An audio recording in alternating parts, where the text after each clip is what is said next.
ঘরে ভাঙে আমার টাকা পয়সা ছিল, সোনার গহনা ছিল, সাথে সাথে নিয়ে গেল। আমার কিচ্ছু ছিল না। আমি আইসা দেখি আমার সব শেষ হয়ে গেছে। আমি এখানে মনে হয় স্টক করার মতো সেখানে আমি ঝিনাইদহে প্রবাসী খুনের 1 মাস পর ঘরছাড়ারা ফিরলেন বাড়িতে। ঝিনাইদহ প্রতিনিধির পাঠানো তথ্যচিত্রে দেখুন বিস্তারিত। ঝিনাইদহ সদর উপজেলার পদ্মাকর ইউনিয়নের কালাগ্রামে কম্বোডিয়া প্রবাসী মাহবুব হোসেন হত্যাকাণ্ডের জেরে দীর্ঘ 1 মাস 6 দিন পালিয়ে থাকার পর অবশেষে নিজ বাড়িতে ফিরলেন প্রতিপক্ষের লোকজন। স্থানীয় রাজনৈতিক নেতৃবৃন্দের মধ্যস্থতায় তারা এলাকায় ফিরে আসেন এবং এখন স্বাভাবিকভাবে বসবাসের জন্য প্রশাসনের সহযোগিতা কামনা করছেন। আমার গরু নিয়ে গেল, মার ভয় থেকে গেল। যে অবস্থায় এসে গেট দিয়েছিল, গেট কুপিয়ে ভাঙে ওই এই পাশের পার্টিশন সেই সময় ভাঙিল। ভাঙিয়ে এসে ওই পাশে আমার গরু ছিল, গরু তালা দেওয়া ছিল, সেই ভাঙিয়ে সামনের থেকে ভাঙিয়ে গরু সাকনে নিয়ে চলে গেল। আমার ঘরে ভাঙে আমার টাকা পয়সা ছিল, সোনার গহনা ছিল, সাথে সাথে নিয়ে গেল। আমার কিচ্ছু ছিল না।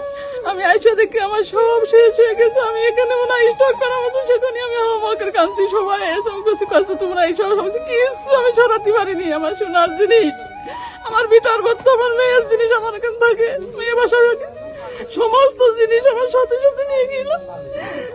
আমি আর কি করবো, আর কিছু করার মতো নেই আমার। যাই হোক, ক্ষয়ক্ষতি সব কিছুই শেষ হয়ে গেছে। এখন আমরা স্বাভাবিক জীবনযাপন করার জন্য আপনাদের কাছে আশাই করি, আশাবাদী আপনারা সবাই মিলে যাতে আমরা সুন্দরভাবে এই গ্রামে সাধারণ পরিবেশ নিয়ে বাস করতে পারি, এই হচ্ছে আমার আশা। আপনারা কতদিন পর গ্রামে আসলেন? আমরা 1 মাসের পার হয়ে গেছে। 1 মাস অনুমানিক 1 মাস 5-7 দিন হবে আর কি। আমরা এই 1 মাসের উপরে মনে করেন 1 মাস 5-7 দিন আমরা বাড়ি ছাড়া। আমি মাঠে ছিলাম, আমার মাঠের থেকেই আমার হামলা করার পরে আমি মাঠের থেকেই। এখন আপনারা কি চাচ্ছেন? এখন আমরা একটা শান্তি পরিবেশ যাতে আমরা মানে সুস্থভাবে এখানে বাস করতে পারি। আমরা অন্য কিছু চাওয়ার পর মানে হয়েও তো আমার হচ্ছে না। এই জন্য আমরা যাতে সাধারণভাবে বাস করতে পারি এতটুকু। আপনার দাবি ক্ষয়ক্ষতি যাই হয়েছে, আমি একদম সুন্দরভাবে যাতে এখানে বাস করতে পারি, যাতে আমার অন্য এ পর্যন্ত যত হামলা হচ্ছে হামলাগুলো না হয়। ঠিক আছে। বোন, আমি আইসে গোরস্থানে দাঁড়াইছিলাম। দাঁড়াই থাকার পরে ওরা দৌড়ই আইসে বাড়ি দিয়ে আমার মাথায় বাড়ি দিতে গেছিল। তখন আমার ফোন, কাপড় চুপড়, টাকা পয়সা, ব্যাগ সব কেড়ে নিয়ে নিয়েছিল। নিয়ে নিলি, তারপরে আলাগে আমি এত চাইছিলাম, তা আমার দিলাম। আমি বললাম গাড়ি ভাড়াটা দাও, তাও দিয়েছিলাম না। দিলে আমার মা তো নিয়ে আমি সেই গোরস্থানে দাঁড়াইছিলাম। এখন আপনারা কি উদ্দেশ্যে দাঁড়িয়ে আছেন? এখন কি উদ্দেশ্যে দাঁড়াই আছে, এখন যা ক্ষতিপূরণ হয়েছে এখন সেই ব্যবস্থা করে দেবেন আমাদের। কিভাবে বাড়ি উঠবো, কি করবো, কি করে থাকবো, শান্তি চাই। আপনারা কি বাড়ি করছেন আজকে? হ্যাঁ, আমরা আজকে বাড়ি উঠছি। আপনার নাম বলেন। আমার নাম মোয়াজ্জেম। মারামারি হয়েছে কালাগ্রাম পশ্চিমপাড়া, আমাদের বাড়ি পূর্ব।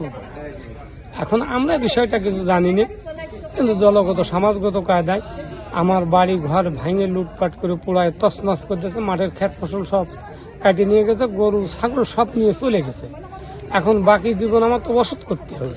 এখন এই অবস্থায় যাতে আমার পুনরায় আমার প্রতি আর কোনো অত্যাচার না হয়, আমি কৃষক মানুষ, এখন মাঠেও কিছু নেই, জন খেটে খেলেও যাতে সারাদিন পরে এখানে এসে থাকতে পারি, আমি এটাই চাই, এটাই আমার দাবি। এরপর যাতে আপনার উপর কোনো হামলা এরপরে আমার উপরে যেন আর কোনো হামলা না আসে, এটাই আমার দাবি। কতদিন পর গ্রামে আসলেন? আমি 1 মাস 7 দিন পর গ্রামে আসলাম। 1 মাস 7 দিন পর 1 মাস 7 দিন পরে গ্রামে আসলাম। আঞ্চলিক লোকের সাহায্য আশ্রয়, আঞ্চলিক লোকের সাহায্য আশ্রয়, আমার তো গ্রামের লোকের আশ্রয় নেই। আমি 1 মাস 7 দিন পরে আসলাম, তা আমার জানের কোনো নিরাপত্তা নেই। কিন্তু মার্ডারটা হচ্ছে পশ্চিমপাড়া, আমার বাড়ি পূর্বপাড়া। এ সংক্রান্ত আমি কিছুই জানি না, কিন্তু আমার প্রতি এই অন্যায়টা করা হয়েছে। আপনার এই যে ভেঙেছে, এই জানে তো মনে কোনো আক্ষেপ নেই যে ক্ষয়ক্ষতি যাই হয়েছে। এখন আপনি মানে সুস্থভাবে গ্রামে বসবাস হ্যাঁ, গ্রামে বসত করতে হবে। আমি যাবো কোন, আমি থাকবো কোন, আমার কি কোনো জায়গা আছে? এখন সারাদিন জন খেটে খাইয়ে আসলো, পরের খেতে কাজ করে লিবার কুলি মজুর করে আসলো, তো আমার এখানে থাকতে হবে। আমার তো যাওয়ার কোনো জায়গা নেই। আমি এটাই চাই যাতে আমি থাকতে পারি, আমার প্রতি পুনরায় কোনো হামলা না আসে। ঠিক আছে।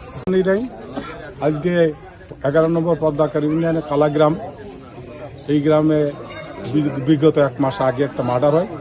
এই মার্ডারের পরিপ্রেক্ষিতে যারা আসামি হয় তারা এবং ওই দলের ওই সমাজের মানুষ যারা তারা সবাই বাড়ির থেকে বিতাড়িত এবং সব বাড়িঘর তাদেরকে ভাঙচুর করা হয়েছে এবং তাদের ব্যাপক ক্ষতি হয়েছে। তবে আমরা চাই যে ছেলেটা মার্ডার হয়েছে ছেলেটা মার্ডারের সঠিক বিচার হোক এবং তার সঠিকভাবে তার বিচার আইন আছে আইনি প্রক্রিয়ায় তার বিচার হোক। তবে এই যে সমস্ত ঘর দরজা ভাঙছে এটা আসলেই অন্যায় হয়েছে, কারণ হচ্ছে যে ওই ছেলেটা যে চলে গেছে সে তাকে তো আর ফিরে পাওয়া যাবে না। অতএব এই যে ঘর দরজা ভাঙা আছে এও ফিরে পাওয়া যাবে না। হয়তো আমরা তাদের দুই পক্ষের সাথে কথা বলে ওই পক্ষের এই যে বাদী পক্ষের গার্জেন আলম মেম্বারের সাথে আমি কথা বলে উনি আমাকে বলছে যে ঠিক আছে, যা হয়ে গেছে বিগত দিনে যা হয়ে গেছে এখন তার যে বিচারের আওতায় এনে এবং বিচারের কাঠগড়ে দাঁড়ায় তাদের যে বিচার হয় এটা আমরা মেনে নেব, আপনিও মেনে নেবেন। আমিও বলেছি যে আমিও অবশ্যই তার আমি বিচার চাই, তার বিচারের সঠিক বিচার হোক এটা আমি চাই। তবে আপনার পরিচয়টা একটু বলতেন। যারা আছে গিয়ে আমার পরিচয় হচ্ছে আমি পদ্মাকার ইউনিয়নের বিএনপির সভাপতি মোহাম্মদ আনোয়ার হোসেন। তো সেই সূত্র ধরেই আমি তার সাথে কথা বলেছি। কথা বলার পরে উনি বলেছে যে ঠিক আছে, তাহলে যা এই পর্যন্ত ঘটেছে আমরা যাতে পরবর্তীতে আর এই ঘটনা না ঘটে, এই গ্রামের মানুষ আমরা সবাই একসাথে সম্মিলিতভাবে বসবাস করব। যারা জামিন হয়েছে এই কেসে যারা আসামি ছিল তারা জামিন হয়েছে, আর যারা এই কেসের আসামি না তারা সবাই এই বাড়িতে আসুক এবং এই ব্যাপারে আমার কোনো আপত্তি নেই। তাদেরকে আপনি বাড়িতে উঠেই দেন, আমার কোনো আপত্তি নেই। আমি আপনার সার্বিক সহযোগিতা করব এবং যারা জামিন হয়ে আসছে তারাও বাড়িতে আসুক, তাদের বউ ছেলেমেয়ে আসুক, তারাও তাদের বাচ্চারা লেখাপড়া করে বা তাদের বউ ছেলেমেয়েরা মাঠে চাষবাস আছে তারাও সেই চাষবাস দেখাশুনো করুক এবং তাদের বাচ্চাকে লেখাপড়া করুক। আমি সার্বিক সহযোগিতা করব, আপনি এসে এটা তাদেরকে বাড়ি উঠে দেন, আমি আপনার সাথে আসি এবং থাকব।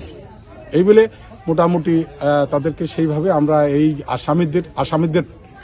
আসামিদের নামে যারা জামিন আছে তাদের পরিবার বা যারা আসামি না তাদের পরিবার সবাইকে নিয়ে আমি এই গ্রামে তাদেরকে বাড়িতে উঠে দিয়ে আসছি এবং তারা যাতে সুষ্ঠুভাবে এবং সবাই সম্মিলিতভাবে যাতে বসবাস করে সেই ব্যাপারে আমরা সার্বিক সহযোগিতা করব। এবং এই আসামি পক্ষের উনিও বলেছে যে মাতুব্বার মেম্বার উনিও বলেছে যে হ্যাঁ আমি সার্বিক সহযোগিতা করব যাতে এই গ্রামের মানুষ আমরা সবাই সম্মিলিতভাবে আগামী দিনে একসাথে বসবাস করতে পারি। সেই ব্যাপারে উনি সেইভাবে সহযোগিতা করছেন। আমরা চাই যে সবাই এই গ্রামের মানুষ এই গ্রামে সবাই বসবাস করবে এবং সবাই শান্তিতে বসবাস করবে। আমরা শান্তি চাই।